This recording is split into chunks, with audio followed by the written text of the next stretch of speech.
Çürüdüm mən bu kitab qutarana qədər. Deyənlərə fikir verməyin, deməli onlar tarix sevmirlər. Məşhurlar seriyasından Türk sərkərdələri. Bu kitabda 5 türk sərkərdəsi var. Alper Tonqan, Bilgə Xaqan, Atilla, Mete və ən gözəlləri Tomris. Amma sizə elə gəlməsin ki, burada hansısa tarixi hekayələr uydurulub, quraşdırılıb, yazılıb. Yox, bu kitab sırf tarixin özüdür. Bu şəxsiyyətlər kimdilər, adlarının etimologiyası, yaşadıkları dövrə necə uyğunlaşıblar, müharibələr zamanı atdıqları addımlar, verdikləri qərarlar, həmin dövrün siyasi vəziyyətləri sırf olaraq tarixi mövzuları yığcamlaşdırıb yığıblar bu kitabın içinə.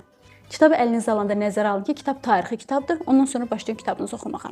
Bircə narazılığım o ola bilər ki, bu mövzu hansısa bir silsilənin bir kitabı ilə məhdudlaşmamalıdır. Ümumiyyətlə bu mövzu, burada yazılanlar elə bir mövzulardır ki, onlara xüsusi bir silsilə ayrılmalıdır və o demək olar ki, hər oxucunun, hər türkün öz belə kitab rəfində yerini tutmalıdır.